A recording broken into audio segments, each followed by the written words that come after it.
thank you, Danny and Marisol, for allowing us to come into your home today.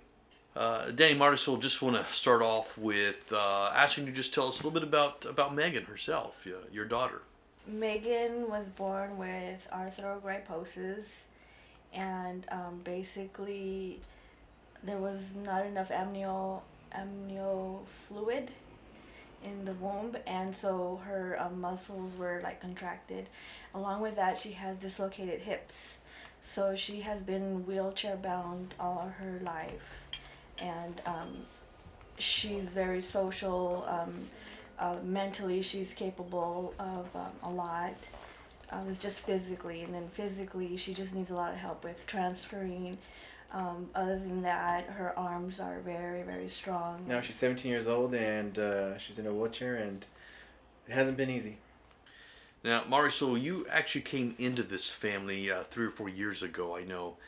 And so there had to be some challenges for you as you entered into a family that was already affected by disability. For a minute there, I thought, we were alone, that, there was nobody who could identify with us. When I saw that the church had a support group for parents of disabled children, it was like a godsend, because everyone was very welcoming. We felt at home. Yeah. We were at a discussion table, and they were discussing, being a parent of a disabled child and feeling the same feelings that I've been feeling. The challenges and I don't want to say discrimination, but the challenges that you have when you're out in public, and I felt, wow, I can't believe this. This is awesome. I love it. And thank God that we found that place, because I felt there was hope for our relationship. Yeah, I'll never forget that day.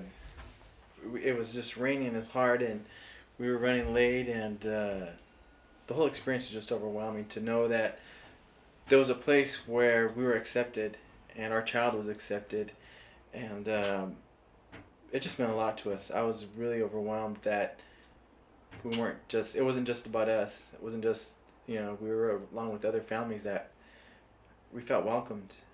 And I think, did we pray that? I think we prayed that at the end of that session of that parent meeting, and it was just overwhelming to know that their prayers were similar to many of mine that I've had in the past. And we felt really comforting, and it was a place that we knew that we were going to go back to. And it was a small seed that was planted, and now it's our home.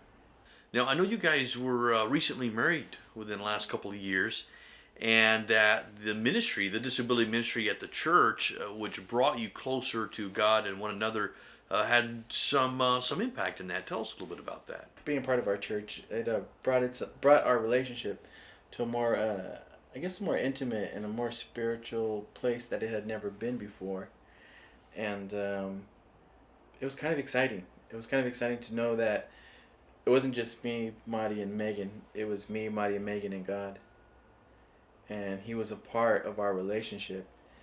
And I think in my mind, and I think I even shared with Marisol, that in order to have a future, or to be planned to get married, that we needed somebody. We needed God in our life. Being involved in church and in that disability ministry, sharing with other families, and then that was our first step into church. After that, we said we can't live without the church being in our lives and part of our lives. We felt very close, and we said, this is something that we have to have forever. Can you tell me what it was like for Meghan when she began to participate in the youth group? The experiences of Megan being in the youth group, Megan had went to somebody's house. They had like a fellowship night, and I came to pick up Megan, and it was time to pick her up, and we were starting to head out the door, and one of the girls came up to me and she said, well, Megan wanted to ask you a question, but she was kind of nervous to ask you. And I'm like, well, what's the question? And she said, well, we're having a sleepover, just some of the girls. And we'd like to know if she can come with us. And I'm like, well, you know what this entails. If she comes with you, is there going to be someone who's going to be able to help change her, help get her out of her wheelchair?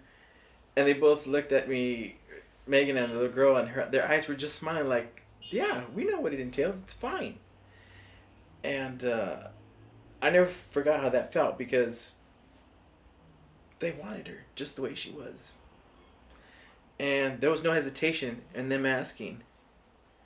And I don't know, it just touched me. I walked to the car and I told Marty what had happened, and I was in tears. Because there was somebody who accepted my daughter for who she was. And it just meant a lot to me. And when I dropped Megan off that day for the sleepover, she had a blast. And I was kind of beside myself. It was just overwhelmed, the love they had. And the acceptance for that moment was just beautiful. Is there anything you'd like to say to a group of students that are watching this interview that maybe we haven't mentioned or hit upon when it comes to disability ministry in the church? What I feel that's important, I guess, for us at church, and part of it's good and part of it's bad. I know that we're in church. I know that when we're fellowshipping with our friends and other families and other kids that are special needs, it's a beautiful experience. And I know that there's a place where we're accepted. But the downside to that is that when we're at school, when we're out in the community, when we're out with family, when we're out at the mall, it's not the same. Because not everybody shares that spirit of God's love and acceptance. And sometimes it's disheartening to know that we're not going to be at church the rest of the week.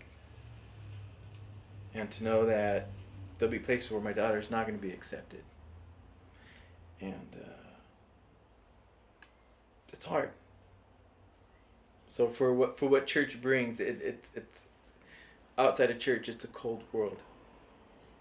And it's very hard for me to, as a parent, to know that that's what my daughter has to go up against.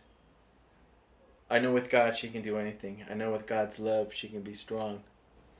And I know as far as we're involved in church, I know that's a safe place for Megan. God bless the people who have it in their heart to work at church or to minister to the disabled community, because there are people that, like us or like me, that had no hope, but thank God that there were people open to minister to the disabled community, to give us comfort and hope for the future. And it's amazing the people that are interested in working with the disabled. I think they're very special human beings that have it in their heart to do that, and I'm so grateful. Danny, Marisol, I want to thank you so much for opening up your home and your lives to us, sharing with us what it was like for you to participate and to be welcomed into a church with a disability ministry and how that's impacted your life and your family. Thank you so much for your time. We really appreciate it. Thank you for the opportunity. Thanks.